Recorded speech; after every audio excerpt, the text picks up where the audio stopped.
My topic ads. ये जो ads topic है क्या है, क्लास 12th स्टैंडर्ड का एक बहुत इंपॉर्टेंट टॉपिक है जो चैप्टर नंबर 8 है, जिसका नाम क्या है, ह्यूमन हेल्थ एंड डिजीज़। तो आज हम लोग एड्स के बारे में अच्छे से रीड करेंगे। एड्स क्या होता है, इसका ट्रांसमिशन कैसे होता है, इन्फेक्शन कैसे करता है, इसको हम कैसे प्रिवेंट कर सकते हैं। तो वन बाय वन इसको अच्छे से हम रीड करेंगे। तो मेरा क्या है कि एड्स, पहले एड्स का फुल फॉर्म हम देखेंगे, इसका क्या होता है। एड्स की अगर हम बात करें तो एक्वायर्ड इम्यूनो डिफिशियंसी सिंड्रोम, ठीक है।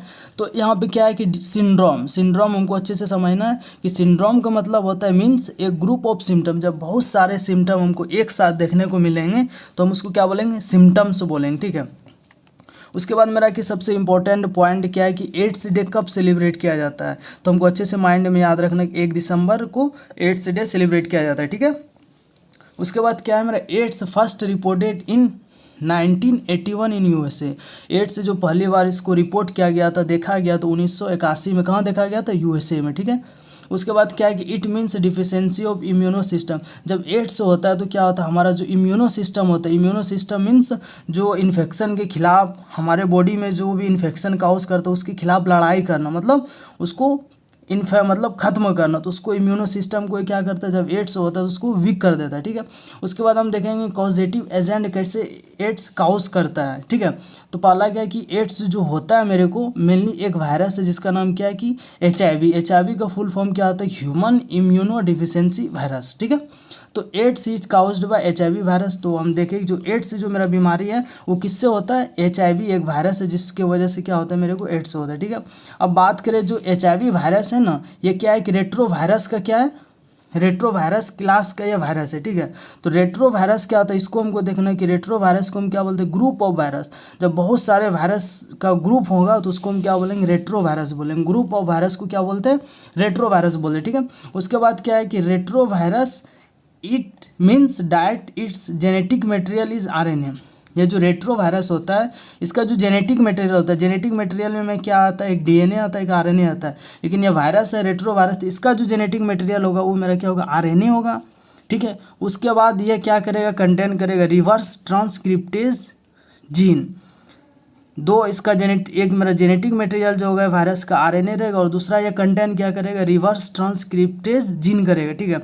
जो मेनली क्या होता है, ट्रांसक्रिप्शन प्रोसेस, ये क्या होता है मेनली, ट्रांसक्रिप्शन प्रोसेस जो होता है मेनली क्या होता है कि DNA से RNA बनना को हम क्या बोलते हैं, ट्रांसक्रिप्शन बोलते हैं। जैसे इसका जो नॉर्मल प्रोसेस क्या होता है, DNA से RNA बनेगा, RNA से प्रोटीन बनेगा। लेकिन क्या होता है जब ये रिवर्स ट्रांसक्रिप्टेज आ जाता है तो क्या होता है, RNA से DNA बनने लगता है, ठीक है। ये जो वायरस है वो क्या करता है, RNA से क्या करने लगता है, DNA बनाने लगता है। तो रिवर्स मतलब उल्टा, ट्रांसक्रिप्शन प्रोसेस जो उसमें क्या होता है, DNA से RNA बनता है, लेकिन रिवर्स ट्रांसक्रिप्टेज में क्या होगा, RNA से DNA बनने लगेगा, ठीक है। तो ये मेरा क्या है, पॉजिटिव एजेंट हो गया कि रेट्रो वायरस क्या है, उसका जो जेनेटिक मटेरियल होता है RNA होता है, और ये कंटेंट क्या करता है, रिवर्स ट्रांसक्रिप्टेज जीन कंटेंट करता है, ठीक है। तो उसका हम देखें कि ये कैसे ट्रांसमिशन होता है, HIV वायरस कैसे कैसे फैलता है। जो पहला मेरा पॉइंट क्या है कि sexual contact with infected person. अगर हम सेक्सुअल कॉन्टैक्ट किसी इन्फेक्टेड पर्सन के साथ अगर बनाएंगे तो उससे क्या होगा, यह मेरा जो वायरस है HIV क्या हो सकता है, ट्रांसमिट हो सकता है, ठीक है। दूसरा क्या है, शेयरिंग इन्फेक्टेड नीडल और in case of intravenous drug abuse. जब हम क्या करेंगे किसी इन्फेक्टेड मतलब क्या, जो पेशेंट क्या है जिसको क्या है एड्स बीमारी, अगर हम नीडल्स, जो भी सिरिंज में जो नीडल्स होता है अगर हम उसका यूज़ करेंगे, ठीक है, एक बार वो यूज़ किया, अगर उसका लेकर हम किसी दूसरे को यूज़ करेंगे तो उससे भी मेरा क्या हो सकता है, नीडल से भी क्या होता है, ट्रांसमिशन हो सकता है HIV वायरस का, ठीक है। उसके बाद क्या है कि infected mother to her child through placenta. जो इन्फेक्टेड मदर, अगर किसी मदर्स को क्या है कि HIV का इन्फेक्शन है तो क्या हो सकता है, उसके चाइल्ड में भी जा सकता है, किसके थ्रू, प्लेसेंटा के थ्रू उसके बच्चे में जा सकता है। उसके बाद क्या है मेरा next point, by transfusion of contaminated blood and blood product. ये क्या होता है, जो ट्रांसमिशन होता है ब्लड ट्रांसफ्यूजन, जो भी इन्फेक्टेड जो भी पेशेंट है जिसको HIV का इन्फेक्शन है उसका जो ब्लड अगर किसी से नॉर्मल पर्सन को अगर उसका चला जाए तो उससे भी क्या हो सकता है, एड्स क्या हो सकता है, मेरे को फैल सकता है, ठीक है। एक दिया हुआ पॉइंट है बहुत इंपॉर्टेंट है कि people who are not high risk of getting this infection includes individual who have multiple sex partner, ठीक है। अगर ज़्यादा इसका जो इन्फेक्शन का चांस होता है, क्या होता है अगर कोई पर्सन क्या होता है उसके पास मल्टीपल सेक्स पार्टनर है, ठीक है, तो उससे भी मेरे को क्या हो सकता है कि ये जो इन्फेक्शन है HIV वो भी हो सकता है, ठीक है, जब उसके पास क्या हो मल्टीपल सेक्सुअल पार्टनर्स हो, ठीक है।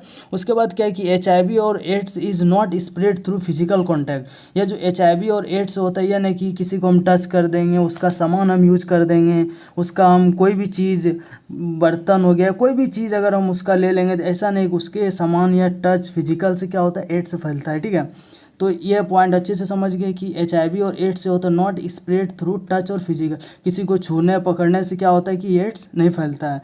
It is only spread through body fluid, या क्या होता है फैलता है बॉडी फ्लूइड से। फ्लूइड में क्या होगा, जैसे ब्लड हो गया, उसका कोई भी लिक्विड्स होगा, उससे क्या होता है मेरा स्प्रेड हो सकता है क्या HIV और एड्स, ठीक है, सिर्फ बॉडी फ्लूइड से। उसके बाद क्या है कि HIV AIDS infected person are not isolated from family और society.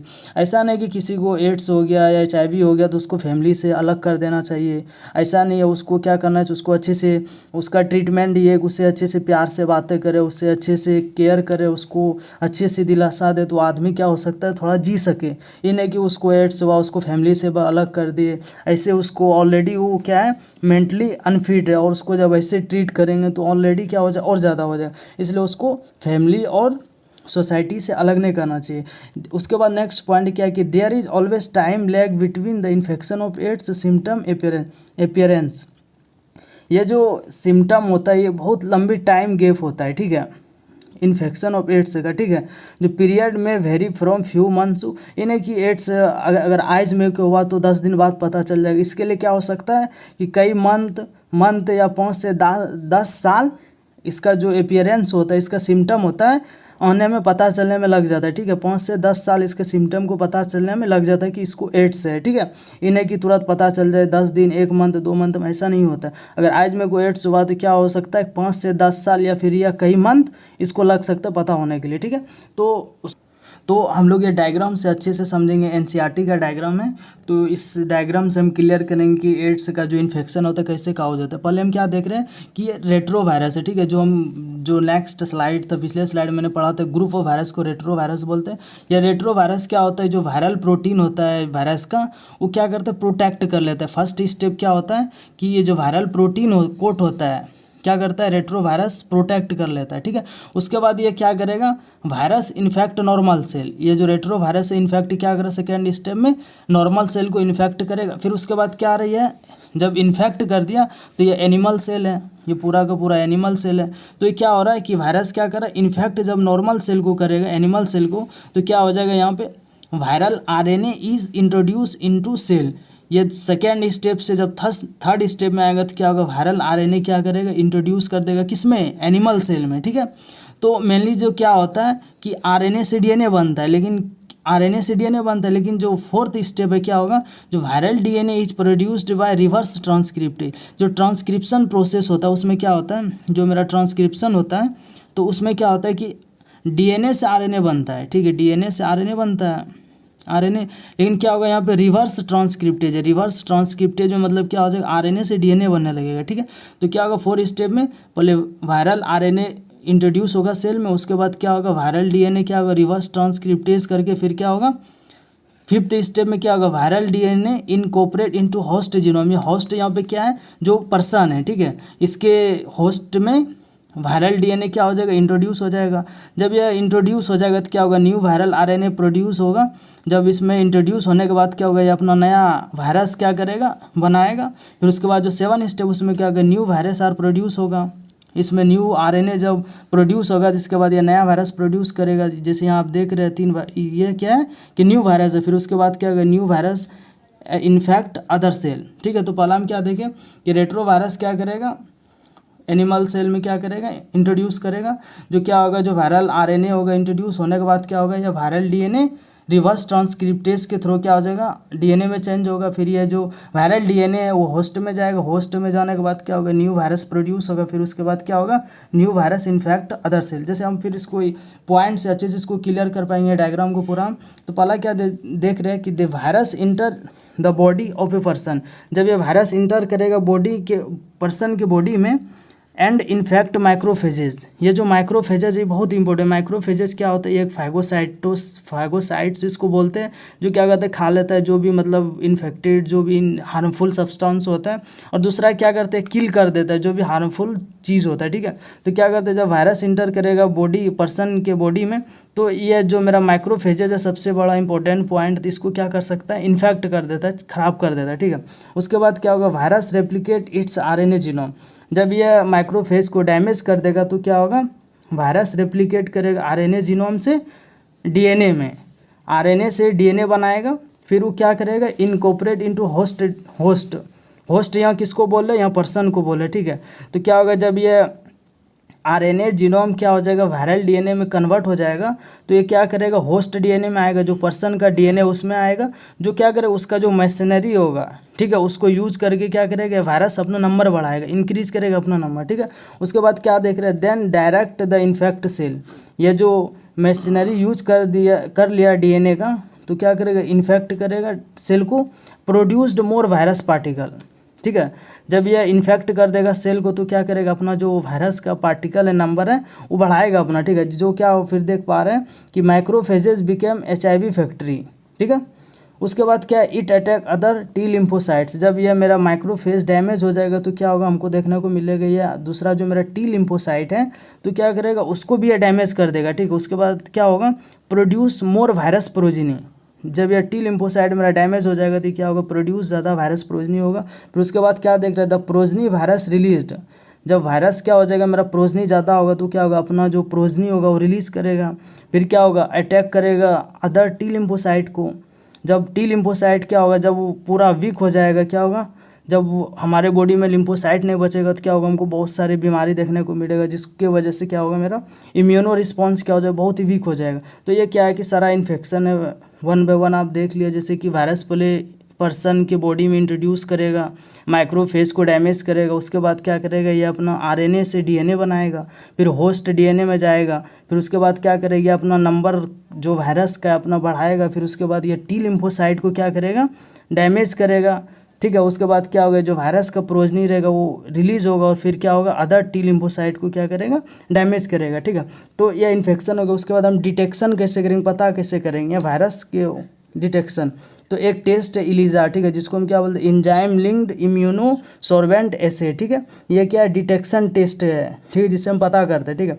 It is use to detect presence of antibody and antigen in sample. तो ये जो टेस्ट है मेनली डिपेंड होता है एंटीबॉडी और एंटीजन इन सैंपल में कितना है, ठीक है। एंटीबॉडी जो क्या होता है इन्फेक्ट करता है, एंटी मतलब बॉडी के खिलाफ जो भी हार्मफुल माइक्रो ऑर्गेनिज्म होता है उसके खिलाफ लड़ता है एंटीबॉडी हमारे बॉडी में। उसके बाद देख रहे क्या है कि यूज़ एंटी रेट्रोवायरल ड्रग, इसका ट्रीटमेंट क्या है, ठीक है। But this drug can not prevent death. लेकिन अगर यह बीमारी किसी को हो जाए तो क्या हो सकता है कि उसको बचा नहीं सकता, वो मरने से उसको किसी को, ठीक है। Only prolonged life span of patient. लेकिन क्या हो सकता है कि 1 से 2 साल वो क्या हो सकता है ज़्यादा जी सकता है। So no permanent cure. और ये बीमारी का क्या होता है कोई भी परमानेंट इलाज नहीं है। लेकिन क्या हो सकता है लाइफ का जो पर्सन का लाइफ स्पैन है कुछ दिन क्या हो सकता है बढ़ सकता है, लेकिन क्या होता है उसको मरने से कोई नहीं बचा सकता।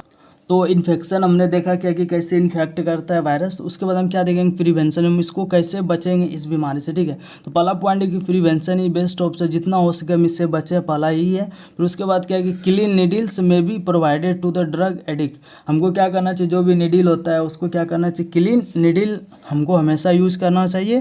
दूसरा है कि screening of blood for HIV before transfusion. कभी भी ब्लड डोनेट करने से पहले क्या करना चाहिए हमको ब्लड टेस्ट करना चाहिए कि ये ब्लड जिस पेशेंट के लिए उसमें क्या कोई इन्फेक्शन HIV का तो नहीं है। तो इसलिए क्या करना चाहिए ट्रांसफ्यूजन से पहले क्या करना चाहिए ब्लड को टेस्ट करना चाहिए डोनेट करने से पहले, ठीक है। दूसरा पॉइंट तीसरा क्या है कि disposal needle syringe should be use. Disposal needle और सिरिंज यूज़ करना चाहिए। जैसे कि एक बार हम किसी पेशेंट को डिस्पोजल नीडल या सिरिंज दिया तो उसको यह नहीं कि बार बार उसी से सबको यूज़ करें। एक बार यूज़ करके एक बार यूज़ करना है उसको फिर फेंक देना है, डिस्पोजल, ठीक है, बार बार यूज़ नहीं करना है। दूसरा बात क्या है एडवोकेटिंग सेफ सेक्स, ठीक है। उसके बाद एक जो इम्पोर्टेंट पॉइंट है कि आवर कंट्री NACO जिसको क्या बोलते हैं नेशनल एड्स कंट्रोल ऑर्गेनाइजेशन, ठीक है, और नॉन गवर्नमेंटल जिसको NGOs बोलते हैं doing lot of educate people about AIDS. मतलब ये जो क्या है कि ये गवर्नमेंटल बॉडी है जो क्या करता है, लोगों को एड्स के बारे में बताता है, उसके बारे में नॉलेज देता है कि कैसे हमको तो प्रिवेंशन मैंने देख लिया कि कैसे हम प्रिवेंट कर सकते हैं, जैसे क्लीन नीडल यूज़ करना, स्क्रीनिंग करना, ब्लड डोनेट से पहले डिस्पोजल नीडल यूज़ करना है, एडवोकेटिंग सेफ सेक्स।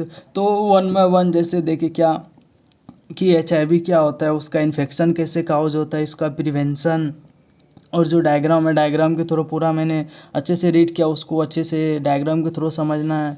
तो सारा ये बहुत इंपॉर्टेंट कॉन्सेप्ट है, इसको अच्छे से समझना है। So thank you so much guys.